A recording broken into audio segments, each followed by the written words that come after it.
Good morning, everyone. Welcome to our lecture this morning, our meeting this morning, our online meeting. I am here by myself today, so I will be conducting the lecture and also shifting the slides and trying to keep up with the comments at the same time. So if you could please, as you join us, as you join me here, good morning, Juan. Just let me know you can see me, you can hear me well. Um, that would be great. We are going to start today reading our opening message from the book Living Spring. And since the lecture is going to be about, oh, good, thank you so much. Since the lecture is going to be about the parable of the sower, then I chose one of the texts by Emmanuel that he gives his interpretation of the parable, in which we're also going to use in our study today. Good morning, Carlos. Welcome. So let's go. It's chapter 64 of Living Spring, Sowers. A sower went out to sow his seed. It's in the Gospel of Matthew 13:3. Every one of the Divine Master's lessons is profound and sublime down to the smallest detail. When he begins narrating the parable of the sower, he starts with a lesson of inestimable importance worth remembering. He does not say that the sower has had a contract with third parties, but that he himself went out to sow, transferring this image to the soil of the Spirit, in which so many imperatives of renewal invite workers of goodwill to the sanctifying farming of spiritual growth. We are led to realize that servants of the gospel are compelled to go out personally in order to benefit others' hearts. It is necessary to tear down the old prison of the point of view and devote ourselves to serving our neighbors. As we learn the science of extracting ourselves from the dark jail of the self, we start a journey through the great continent called everyone's interest. And in its infinite expanse, we find the land of the souls choked with thorns, filled with misery, covered with stones or poison and mire, thus offering us a divine opportunity to act for the good of all. It was according to this script that the divine sower staged his ministry of light, starting his heavenly mission of assistance amidst humble shepherds, then continuing it amongst the friends of Nazareth and the scholars of Jerusalem, amongst verbose Pharisees and simple fishermen, the righteous and the unrighteous, the rich and the poor, the sick in body and soul, the old and the young, women and children. As we have said, the sower from heaven left his grandeur and came to us to spread the light of revelation and to increase our vision and discernment. And even though he could have been replaced by thousands of messengers, if he had wanted to, he humbled himself so that we could be exalted, and he put himself in darkness so that our light might shine.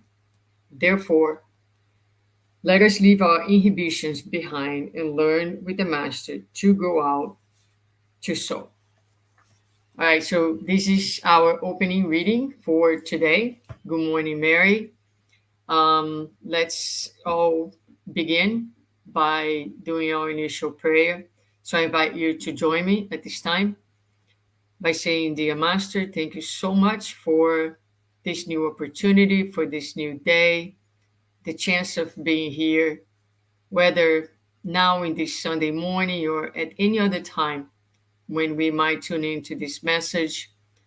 Thank you for this opportunity, the opportunity to attune to the messages of your gospel of love and hope, the opportunity to have your teachings and your loving presence in our lives. For all the blessings that we have, including the bless of today, we want to say thank you and ask you to be with us as we go through these teachings, as we reflect on your gospel, so that we can not only understand but comprehend and be moved to become better souls in this world to fulfill our part and our mission in this planet. Thank you so much again, and so be it. All right, dear friends. So let me add my presentation here.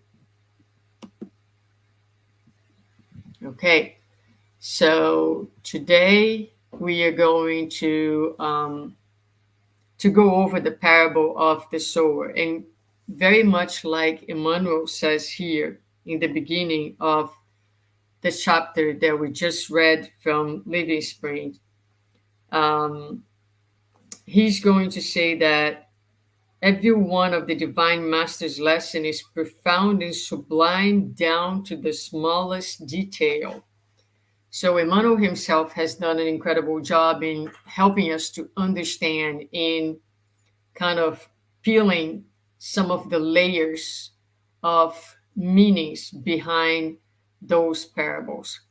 The parable of the sower is of um, great importance to us at the present moment. Why? Because we are in a moment of transition. And in this transition, it is very, very important that each one of us understand what is our role in the world and how we can impact everything that is happening, how we can impact lives, how we can impact situations by being sowers, by fulfilling our part in this big scheme that we call life. So we're going to try to today together to kind of understand the parable of the sower. We're going to start by going over the parable itself that says, listen, behold, a sower went out to sow. And it happened as he sowed that some seed fell by the wayside, and the birds of the air came and devoured it. Some fell on stony ground where it did not have much earth, and immediately it sprang because it had no depth of earth. But when the sun was up, it was scorched, and because it had no root, it withered away. And some seed fell among thorns, and the thorns grew up and choked it, and it yielded no crop. But other seed fell on good ground and yielded a crop that sprang up, increased, and produced, some 30-fold, some 60, and some 100. So this is the parable, which is important for us to kind of remember because, again, it has so many details. So we're going to try to get to these details together. So what we're going to be doing is we will be looking at the context of the parables. Where do we find the parables? Not only in the gospel, but in the gospel according to Spiritism. Also, what are the elements, the meaning, and the application of the parable? So, first of all, the parable is found in the Gospels of Luke, Matthew, and Mark. In the Gospel of Matthew, we are going to find this parable together with many other parables that constitute what we call the parables of the kingdom. And so we're looking at the context. So the parables of the kingdom. So when we look at the parables of the kingdom, right? So this again is a group of parables that Jesus is teaching us about the kingdom of heaven. Jesus is telling us about what is the kingdom of heaven. So the kingdom of heaven, as we know, is this place of peace and harmony within our own souls. And this is precisely what we're going to see when he defines the kingdom of heaven in so many different ways. He starts by saying in the parable of the wheat and the weeds The kingdom of heaven is like a man who sowed good seed in his field. Or the parable of the mustard seed. The kingdom of heaven is like a mustard seed which a man took and planted in his field. The parable of the leaven. The kingdom of heaven is like leaven which a woman took and hid in 3 sat of flour until it was all leavened. And then we have the parable of the treasure. The kingdom of heaven is like treasure hidden in the field or the pearl. Again, the kingdom of heaven is like a merchant looking for fine pearls. And then once again, the kingdom of heaven, which is the parable of the net. The kingdom of heaven is like a net that was let down into the lake and caught all kinds of fish. So this is where the parable of the sower is found in the Gospel of Matthew, together with all these other parables that talk about the kingdom of heaven. And if we ask ourselves, what is the common denominator amongst all these parables? It is the fact that, and I have highlighted in yellow, that no matter how we look at it, it's always within. So that's the common denominator. So the lesson here is the work, the kingdom of heaven is not a place outside that we are trying to build, but is our inner state. It is the kingdom that we're going to build within our own souls. With that, we go to the gospel according to Spiritism. So in the gospel according to Spiritism, Kardec chose to put this parable in the chapter Be Perfect. So prior to the parable of the soul, the items that we find are characteristics of perfection, moral persons, good spirits, and then the parable of the sower. So what is that? What is the context? What is the meaning of finding this parable right here in this chapter? So the chapter is talking to us about characteristics of perfection, right? What is to be a moral person? What is to be a good spiritist? And the parable of the sower is going to come to tell us, how do we become those? The application of the gospel that needs to be absorbed, that needs to be understood. We need to comprehend, we need to integrate, and we need to manifest. So the parable of the sower is going to touch all these items that I just said, that will make it possible for us to reach perfection and to be the moral person and the good spiritist. Very well. And it starts by saying that a sower went out to sow. So if you're going to look at the details of the parable, like Emmanuel suggested, we're going to start by looking at the first verb that we have here, which is the verb to go. So the sower went out. And Emmanuel is going to say in his text, right, that we just read in the beginning, that one thing to pay attention, one aspect to pay attention here is that the sower did not delegate to others to do. He could have done it, but he didn't pass it on to somebody else, to a third party. He actually went out himself. So this is one idea for us to start to reflect, right? How much of the work that we have to do with delegating to others, as opposed to being responsible and moving on ourselves.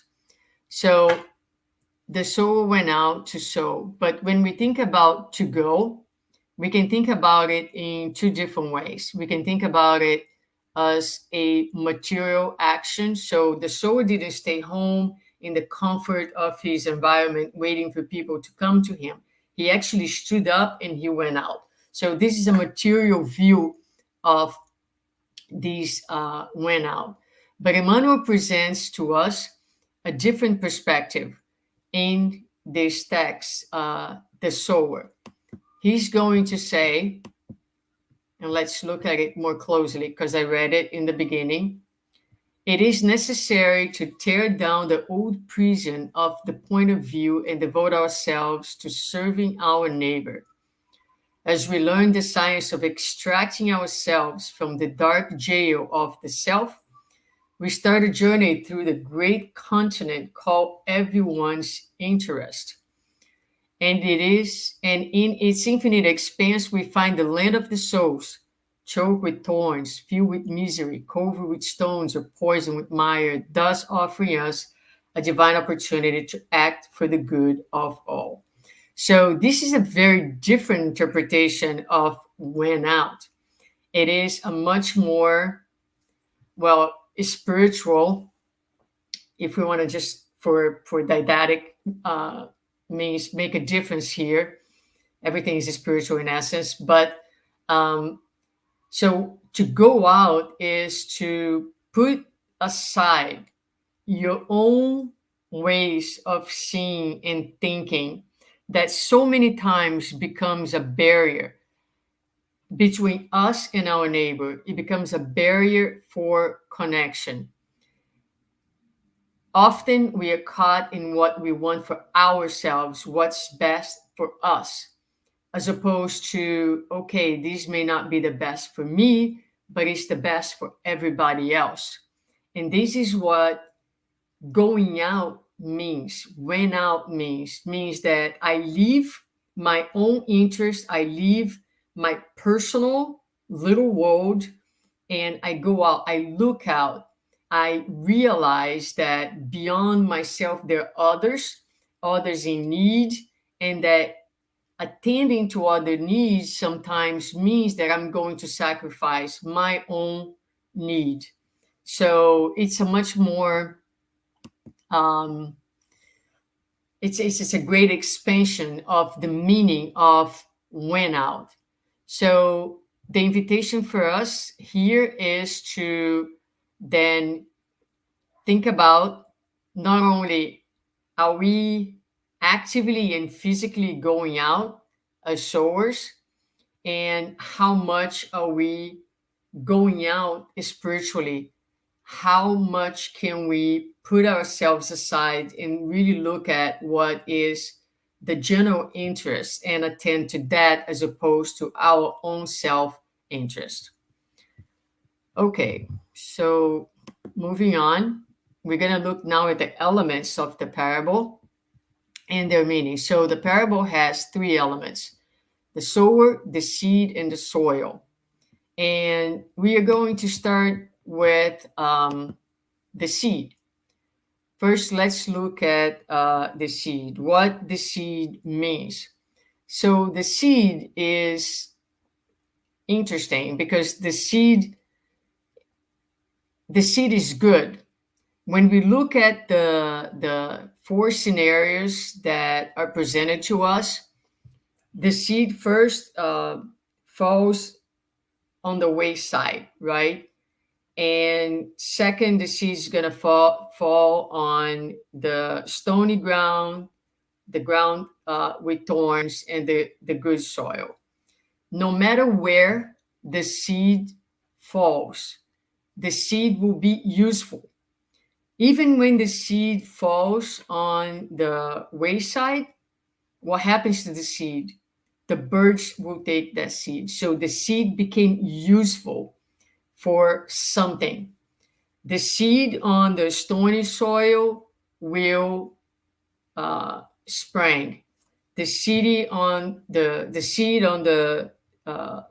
thorny soil will spring and grow, and then further will also produce. Why is that? Because the seed is divine, the seed is the truth, the seed is from God. Therefore, the seed has a mysterious force and a mysterious power. And no matter where it falls, it will always be useful and never lost. Why is this important? Because as sowers, a lot of times will be frustrated with the fact that we don't see immediate results, or we have the idea that the seed has been wasted, that our work has been for nothing. And that is not true, because the seed itself is divine. The seed itself has eternal life within it. So it does not matter where it's going to fall, that seed will remain, and that seed will be useful in one way or another, sometimes ways beyond our own understanding. So that's the important one of the important lessons about the seed. As we move on, we look at the soils, and the soils are often talked about in most of the lectures that look into this. So we have, as I mentioned, the wayside, the stony soil, the soil with thorns, and the good ground. So what do they represent? So the wayside are the people who are not interested in the message at all. They are not aware, they are not, they just, it's not for them. They have absolutely no interest or curiosity about the message. They're completely closed to the message. The stone is a very shallow ground. There's a little bit there. So, in terms of the Spiritist movement, we consider those to be the ones who just arrive at Spiritism and are taken by tons of enthusiasm. They just found out this new message. They are enchanted by its philosophy and all that it brings, but there's no depth to the soil. Therefore, the seed dies pretty quickly. Most of these persons, when there's no depth, not ability to really absorb deeper and understand the implications, the more implications of the message, they are there for a little while, they make a lot of noise, next day they're gone. They're gone looking for something else. Then the stony ones, the thorns, the ones with the thorns, it has a little bit more of depth, so much so that the seed springs and it actually grows. So, but what happens to the seed is that um, it is taken over, right, by the thorns. You suffocate the seed. So that's a lot of times, you know, the thorns, they represent our material interests, our needs for immediate responses, our illusions, our the defenses of our ego, that a lot of times will really suffocate the seed. So, for example, we know that we all bring um, wounds and needs in our inner soul. I recently was talking to a friend about, wanting to go back to therapy and address a few things that I feel like would be important to me. And then I said to him, but like right now, I really don't have time. And then as I said that, I said, no, let me rephrase this. I'm not making it a priority, right? And why am I not making it a priority? And then I come up with a number of excuses. I can say, well, I don't have money, or I need money to remodel my bathroom, or my kids, and we go on. What are these? Thorns suffocating the message. So we all have that. I like to think of our souls as like this huge field with patches. So some patches are wayside, some patches are stony, some patches in, our soul is not a uniform field, but rather a field with different patches of different type of soils in different places. So what is important is to identify, so what thorns are blocking the manifestation of the message within me, right? And then there's the good ground. The good ground is the one that produces, right? And interesting that in the parable, Jesus will produce 30 folds or 60 or 100, because even amongst people with good ground, some of us are more ahead of others. Some of us have more resources. We're in different levels of evolution. So the ability to produce will be related to different factors of one's spiritual evolution and conditions in a given moment. So those are like briefly, some of the interpretations of the type of soils and what it means to us. Because as we will see, we are sowers, but we are also soils, right? So we are sowing in someone else's soil, but we have our own soil that we need to attend to. Okay, so here are just some, again, some reflections and some questions that we can ask ourselves as we listen to the parables or any of Jesus' teachings. We're always trying to understand what is the application, how do we apply this to our lives to make it not only something nice that I heard, but something that is meaningful in my day-to-day life. So what is the condition of our inner soil, right? So to reflect about, am I producing? How much am I producing? Can I produce more? Again, what are the thorns? What areas that I'm so defended that I'll say I don't even want to deal with it. So I am that um, wayside type of soil, right? I don't want to deal with it. I'll take care of that in the next incarnation. So you like really pushing aside. So we need to think about those things. How much time and energy is being allotted to take care of the soil, right? So which priority are we giving to addressing? Because the soil needs to be prepared. The soil needs to be in appropriate conditions, and that is our job. Are we able to identify the thorns they're suffocating? Are we open to the interventions of the divine sower? So part of the preparation of the soil is the work that we do together with God in a partnership. So we are taking actions. We are like, for example, paying attention, like I being aware, thinking about those things. It's action. So we're working, allowing ourselves to, humbling ourselves and dealing with our own humanity. We are taking care of the soil, right? We're making the soil more rich with our humbleness, for example. But there's also the divine sower, God. We can think of Jesus, right? And life is working on the soil. So how open are we? How open are we to accept the challenges, to embrace the pain? Because those are important elements that are, revolving the soil of our souls and making the soil more ready to and more rich and more prepared to receive the seeds and to provide the seeds with the proper conditions to flourish and to produce. Now let's look at the last element, which is the sower. So when we think about the sower, we are going back to another passage from Emmanuel when he says, the sower from heaven left his grandeur and came to us to spread the light of revelation and to increase our vision and discernment.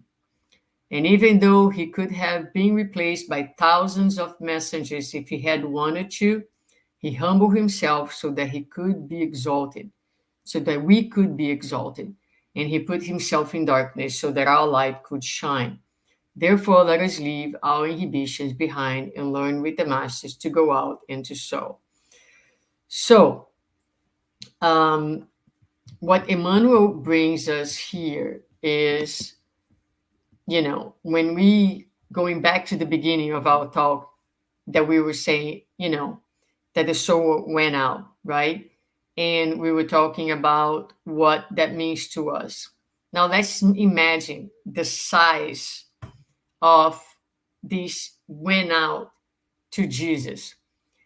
physically, if we can call it this way, right? He left the higher spheres where he lives, and he immersed himself in this brutal world of ours, which is brutal today. I cannot even imagine what it looked like 2,000 years ago. But that is the size of his movement, of his going. The size of his movement, of his displacement, let's put it this way, is equivalent to the size of his love for us. So the more we love, the greater is our ability to go out. So he went out all the way, right? And as the divine sower, we need to look up to him as a reference to see how is it that he did so that we can use as parameters for ourselves to help us in our small mission of assisting the world to become a better place. So here are one of the main tools that he used was time. We're going to look at his methods and his skills. So time. Jesus was extremely respectful of humanity's time for evolution. So he did not impose, he did not try to bring to us more than we could absorb. He told us that we would have more revelations in the future when the consoler would come. So he was very respectful to the time of evolution, which for us is difficult. A lot of times we want to impose on others ideas and concepts that that person is not ready to receive. A lot of and the spirits, the good spirits, our mentors and benefactors are extremely conscientious and respectful to our own time, because we too, we are not ready to understand and to receive the truth, to be able to absorb the truth as the truth is. So it's a gradual process. So as sowers, we have to be conscious that not everything can be sowed at once, and there's time for everything under heaven. But also, he used different methods to sow, to spread the good news. Yes, he spoke, so words, but he also used of silence to spread the message, and of course his examples. So not always speaking is the best. Sometimes we sow by not talking, and we can use, for example, one of the passages from Jesus, the time of that just before he being crucified, when he's going through all the punishments and the trial and the humiliation and everything that preceded the time of uh, him being crucified. If we look at the time, that period of time, it's a time of incredible quietness for someone who is so outspoken. And the quietness of the time left us a very important and loud message, which is the message of obedience and of resignation. And he did it without words. On the contrary, he did it without saying a word. He didn't complain, he didn't accuse, he didn't dispute, he didn't discuss. He was just quiet. And so in being quiet, his quietness spoke very loud and speaks very loud to us up to today, by showing us that the way for eternal life, the way for happiness is acceptance, is resignation, is obedience. And he also, of course, he so much of the sowing, the power of his sowing is on his examples. And his examples, when we look at his life, we can say that he did not come necessarily to combat or extract the evil, but to present us with a very different paradigm, a very different way of living to the exemplification of the virtues.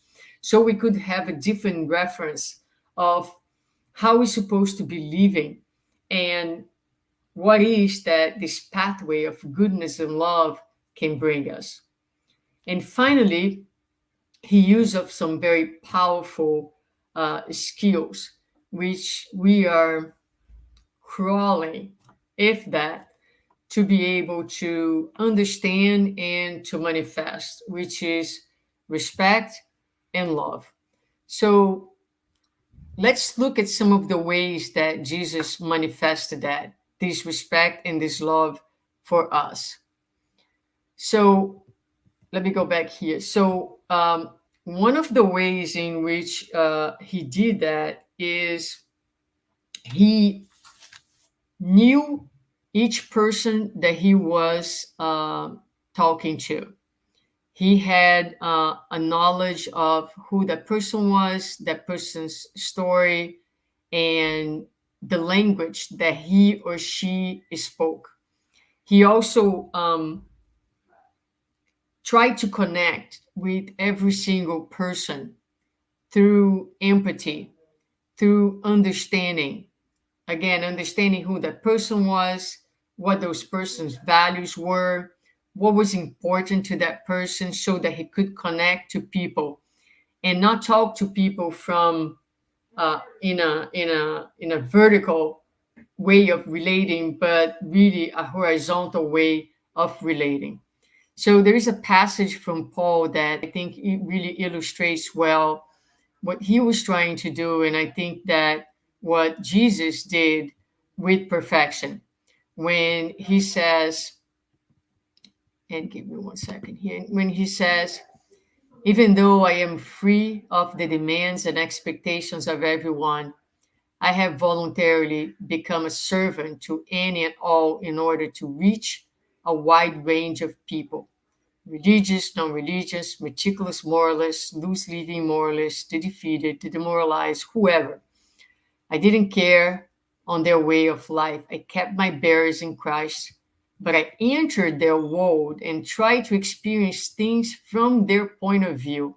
What a concept!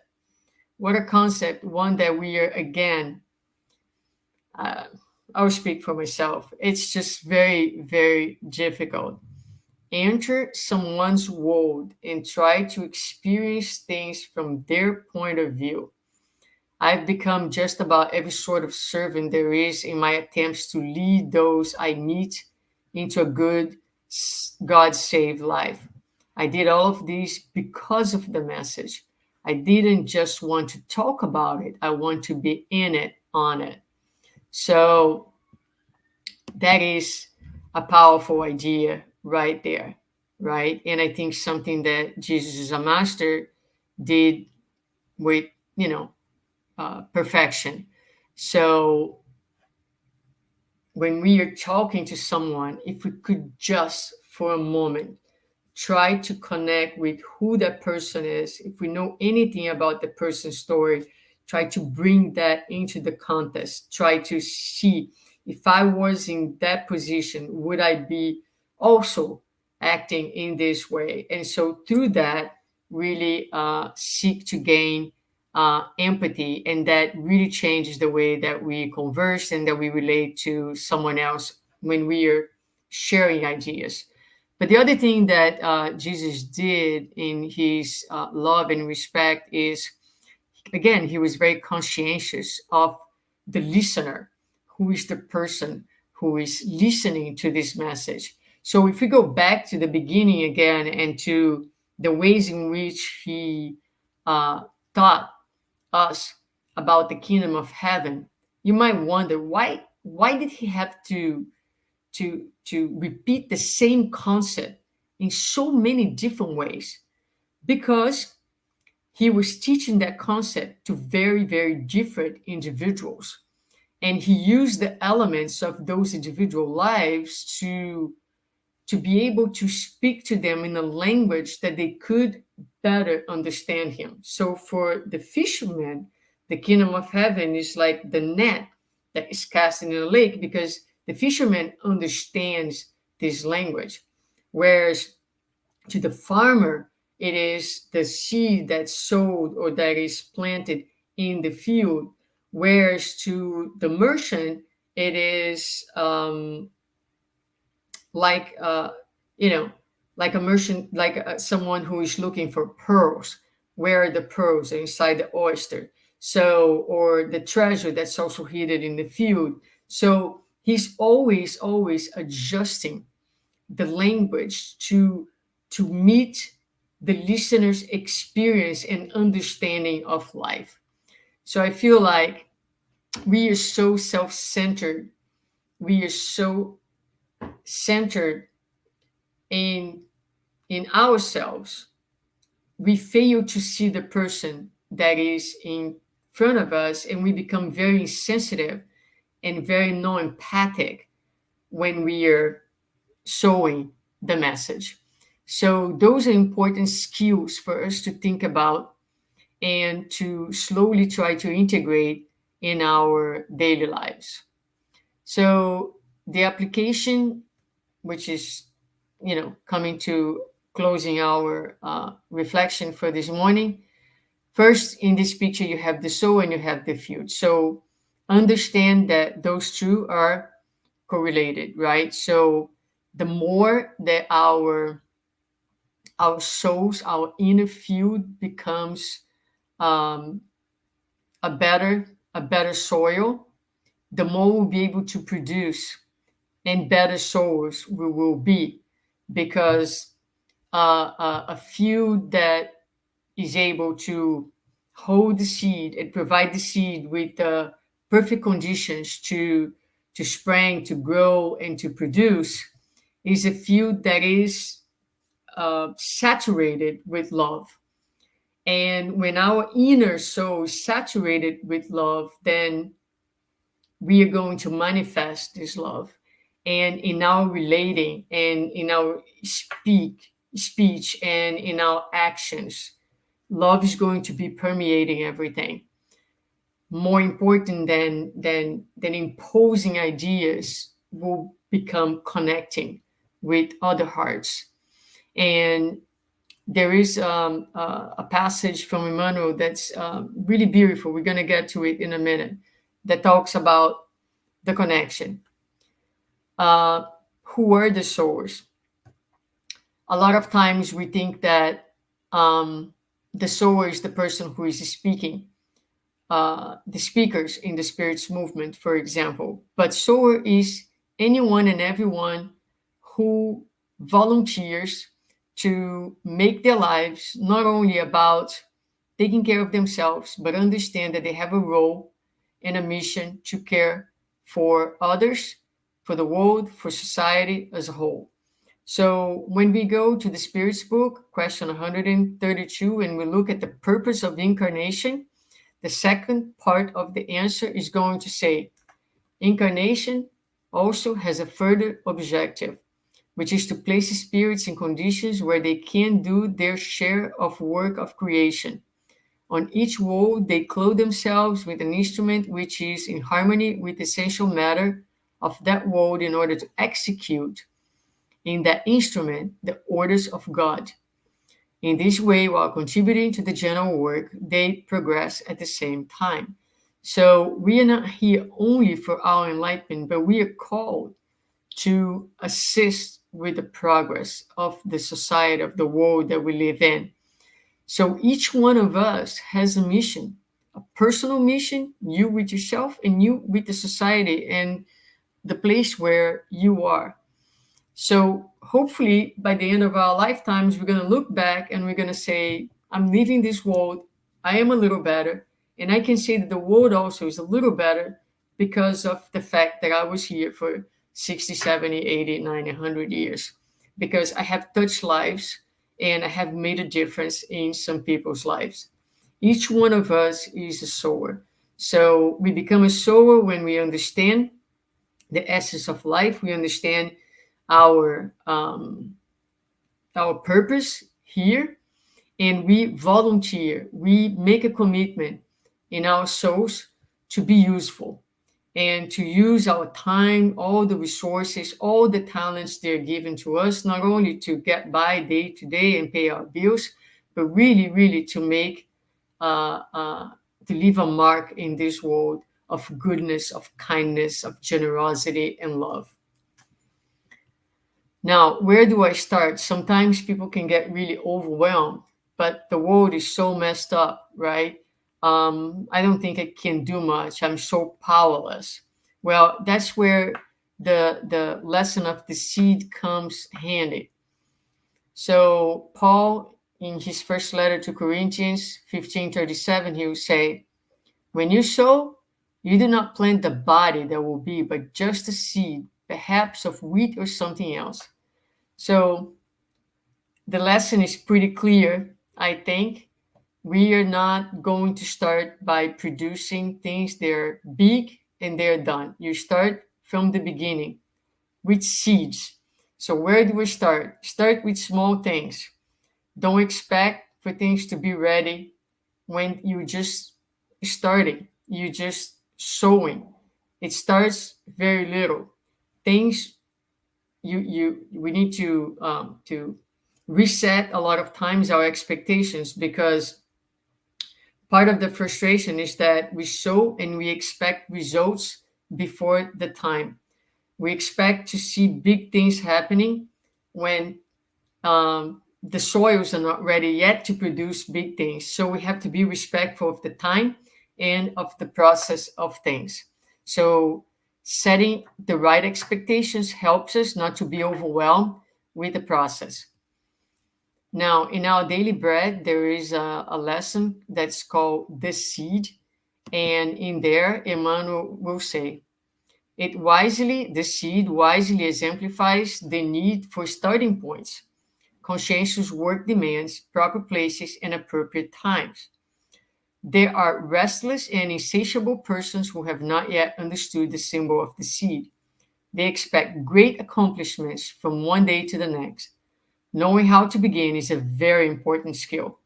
In our redemptive effort, we must not lose sight of the smallest possibilities. A gesture, a conversation, an hour of your time, or word can represent glorious seeds for immortal accomplishments.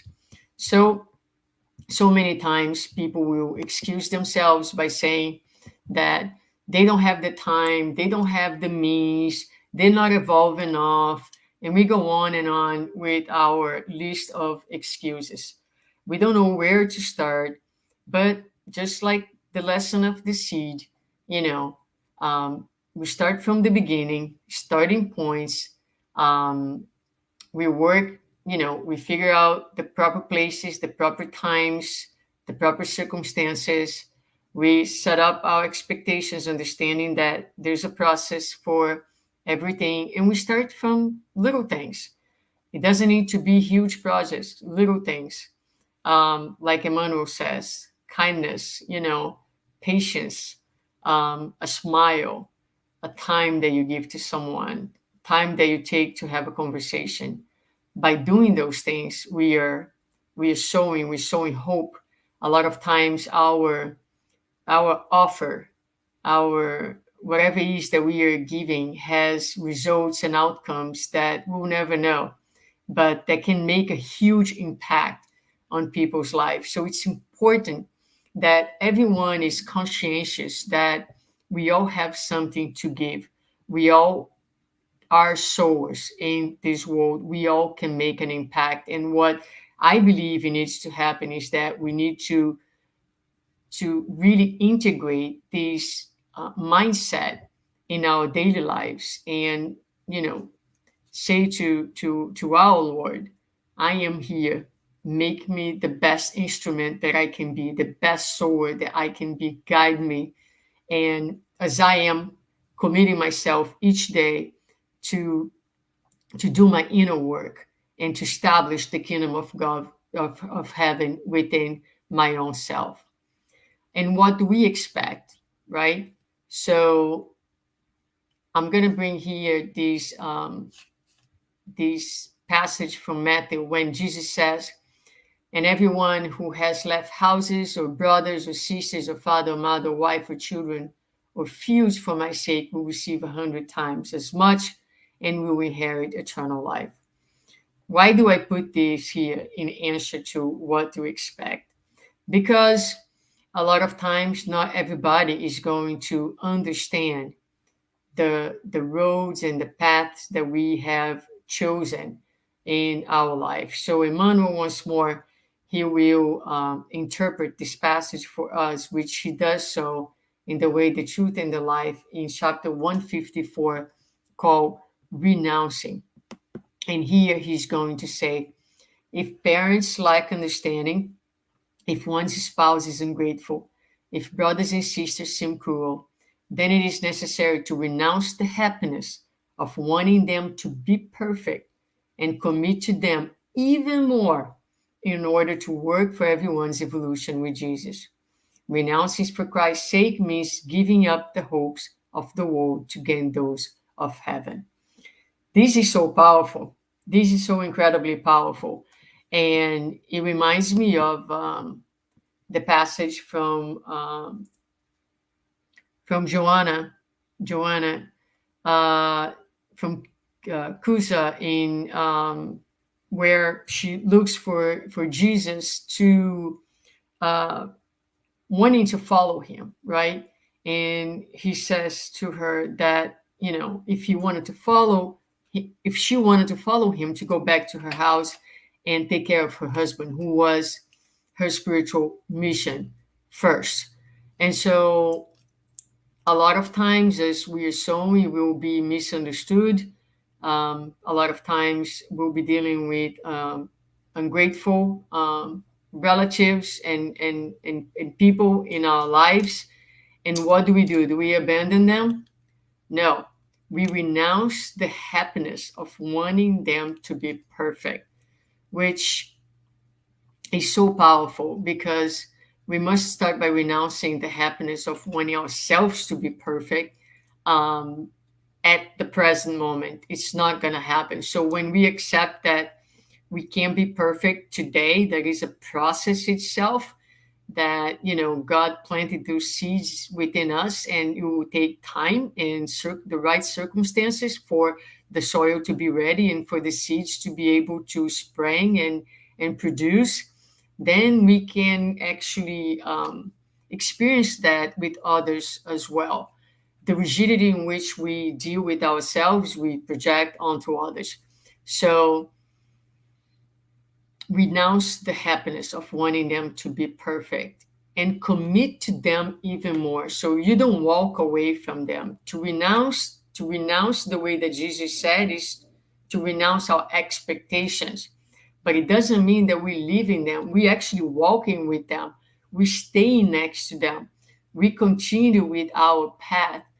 And a lot of times the sowing in this case will be through silence and through examples, but we don't abandon them. And a lot of times we need to shift our expectations of perfection, of happiness, or the production of the soil from this world, from the present moment, to the spiritual life or to the future life. And I think this is, yeah. So, so this is the message for this morning. I think we have covered as much as possible the aspects of the parable of the sower, and our intent is that with this message, we are able to understand that we have a role, that we have a mission, and that this world, going back to the very first thing that I said, right? Why the parable of the sower? We are in a time of transitioning. And like Jesus said, the field is huge, but the workers are very few. So we need more workers in the sense that we need more people who commit to do this work as much as possible in a conscientious, organized, and structured way. Yes, the world is our field. Anywhere and everywhere that we are called to be sowers. We are called to be spreading the message one way or another. Always keep in mind the need to be respectful and loving in the way Jesus did, so that we don't become obnoxious, hostile, and violent in trying to impose our ideas. Always keep in mind that people need time and being respectful of the time and evolution of people. So, with those things in mind, but being very conscientious that we are souls anywhere and everywhere, let the Lord help us to be each day more and more available, available in our thoughts, available in our feelings, available in our commitment, available to say, yes, I'm ready. Yes, I can help. Yes, I can go, because life is full of invitations. We are getting ready, hopefully, to be back in person very soon. The pandemic has brought a lot of good things and a lot of challenging things for us. On the good side, we became more aware of the importance of being home, of connection with our families. We became, much better in dealing with the resources of technology. But for a lot of us right now, it's being a little challenged to go back in person to our activities. And some of us is under the belief that we don't need to anymore, which I kindly disagree. And why do I disagree? Because we are still very, very far from having the discipline, from having the the the experiences in person, and the learning that the actual um, presence provide us in the spiritual center, in our spiritual homes. Nothing substitutes the day-to-day, you know, experience of being with one another and the challenges that this experience brings to all of us. We also need the structure of our spiritual centers. We need the work. We need the connection to support us. We're not quite ready yet to go without this very important element, which is the physical element. So soon we'll be, you know, invited to return, and we hope to see everybody there, because we need every single worker, we need every single heart, we need every single person that can join us, join all the other centers who are reopening, as we together figure out how we can move forward, integrating everything that has been given to us from COVID, from the pandemic that we're very much still in, how we can maximize all these resources and become individually and collectively better sowers in this world. So, thank you very much, guys, for your attention this morning. Thank you for being here. I am going to do our final prayer now. So please join me by saying, Dear Father, thank you so much for your lessons, for your loving presence amongst us, for everything that you came to teach us. We are so thankful and grateful for the opportunity to join every Sunday or anytime with these live lectures, to connect with with what is essential in our lives, for the reminders that we still need so much. Thank you for the blessings. Thank you for these days. Thank you for everything that we have, for everything that we are, and bless this world, dear Father. Bless this humanity. Bless every single person that is struggling, that is in darkness, that is in need, especially the ones who feel that there is no purpose for their own existences. Let them be touched by your love and understand how divine and beautiful and powerful they are. Bless us all. Bless our week. Thank you again for everything. Bless our group, all the people who join us throughout this meeting. And thank you again for your loving presence in our lives. And so be it. All right, dear friends, again, thank you very much for being here this morning. I wish you all a wonderful day, and we'll be back next Sunday.